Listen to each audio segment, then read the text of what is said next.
আমার ভাই, আমার বন্ধুগণ, এজন্য আমাদের ভয় করতে হবে কাকে? জুড়ে বলেন, ভয় করব কাকে?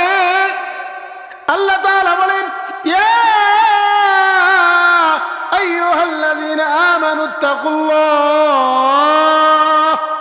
হে ঈমানদারেরা, তোমরা আল্লাহকে ভয় করো।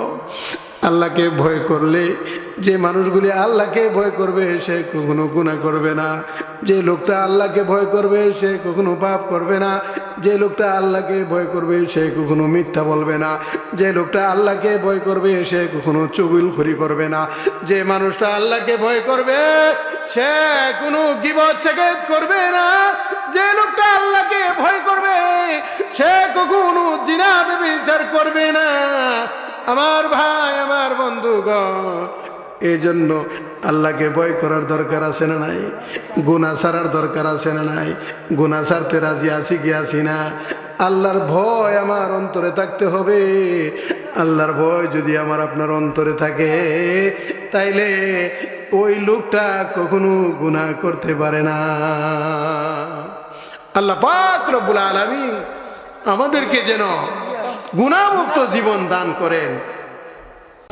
আমার ভাইরা, এজন্য গুনাহমুক্ত জীবন চাইতে হলে আল্লাহ পাক রব্বুল আলামিনের কাছে তওবা করতে হবে এবং বলতে হবে যে, আল্লাহ, জীবনে তো অনেক পাপ করেছি, জীবনে অনেক গুনাহ করেছি।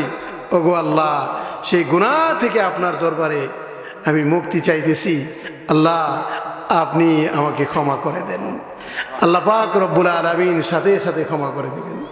আল্লাহর কোনো বান্দা যদি চোখের পানি ছেড়ে দিয়া তার জীবনের সমস্ত গুনাহ আল্লাহর কাছে ক্ষমা চায়, আমার ভাইরা, পৃথিবীতে এমনও মানুষ আছে যারা নামাজ, রোজা, হজ, যাকাত কিছুই করে না, আছে না নাই?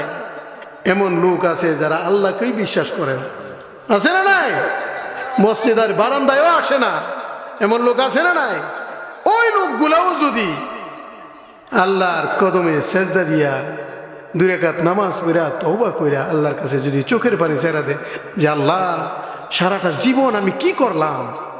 জীবনটা তো আমি গুনায় কাটাইয়া দিলাম, জীবনটা তো আমি ধ্বংস করে দিছি।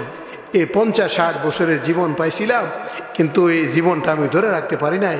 আল্লাহ, তোমার কোনো কাজ করতে পারি নাই। ওগো আল্লাহ, আমি কি মাফ পাইব না? ওগো আল্লাহ, আমি কি ক্ষমা পাইব না?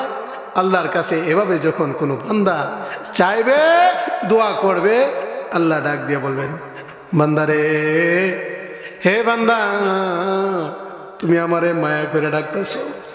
হে বান্দা, তুই গুনাহ করছো, তাতে কোনো সমস্যা নাই। হে বান্দা, তুই যে আমার কাছে ক্ষমা চাইলি, আমি আল্লাহর কাছে তুমি যে চোখের পানি ছেড়ে দিয়া ক্ষমা চাইলি, বান্দারে, আমি আল্লাহ তোর জিন্দেগির গুনাহ মাফ করে দিলাম। আমার ভাইরা, আল্লাহ নবীর দরবারে এমন আল্লাহ নবীর সাহাবীরা ছিল, অনেক খুন করেছে, কাফনের কাপড় চুরি করেছে, মৃত নারীদের সাথে পর্যন্ত জিনা ব্যভিচার করেছে। আল্লাহ রাসূলের দরবারে আয়েশা তওবা করছে। আল্লাহ পাক কোরআনে কারীমের আয়াত নাজিল করে জানাই দিছে, যাও, এই বান্দার তওবা কবুল করা হয়েছে, আমি আল্লাহ তারে মাফ করে দিলাম। আমার মাঝের চোর এলাকার ভাইরা আমার, আপনারা জানেন, কিয়ামতের ময়দানে, মুসিবতের দিনে আল্লাহ পাক রব্বুল আলামিন, আল্লাহ তাআলা রহিম রহমান নামের খাতিরে আল্লাহ তাআলা আল্লাহর অনেক বান্দা বান্দীদেরকে মাফ করে দিবেন কিয়ামতের ময়দানে, মুসিবতের দিনে। শুধু তাই না, আমরা কালিউবি নামক কিতাবের মধ্যে একটা ঘটনা পড়ছিলাম। একটা ছোট শিশু বাচ্চা, এক ডাকাতের ছেলে তার বাবা জনগণের হাতে ডাকাতি করতে যায় ধরা পড়ে মারা গেছে। তার মা তারে নিয়ে গেছে মক্তবে, ডাক দিয়ে বলে, বাবা, তোমার বাবা ডাকাত ছিল, তোমাকে ডাকাত হওয়া যাবে না, তুমি আল্লাহর কোরআন পড়ো। ইমাম সাহেবের কাছে নিয়ে দিয়ে আসছে। ইমাম সাহেব তারে একটু আল্লাহর কোরআন পড়ায় দেন। সর্বপ্রথম সবক দিল বিসমিল্লাহির রহমানির রহিম। ছোট শিশু বাচ্চা একবার দুইবার তিনবার পাঠ করলো, আল্লাহর আরশ কাঁপতে আছে, আকাশের ফেরেশতারা বলতেছে আল্লাহ, এই মাসুম বাচ্চা বলতেছে তুমি নাকি রহমান, তুমি নাকি রহিম। ওগো আল্লাহ, আর তার বাবার কবরে আযাব হইতেছে। আল্লাহ, তার বাবার কবরে আযাব হইতেছে, তুমি রহমান, তুমি রহিম, তুমি দয়ালু, তার বাবার কবরে আযাব হচ্ছে, এটা হইতে পারে না। আল্লাহ তাআলা ডাক দিয়ে বলে, হে ফেরেশতারা থামো,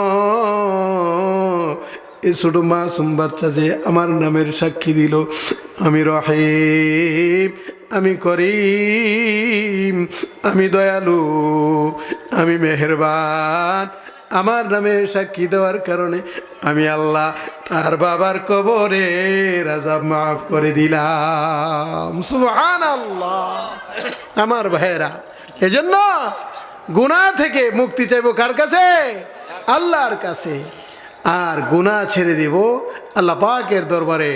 আমরা তওবা করব যে আল্লাহ, আপনি আমাদেরকে গুনাহমুক্ত জীবন দান করেন। আল্লাহ পাক রব্বুল আলামিন আমাদেরকে সেই তৌফিক দান করুন।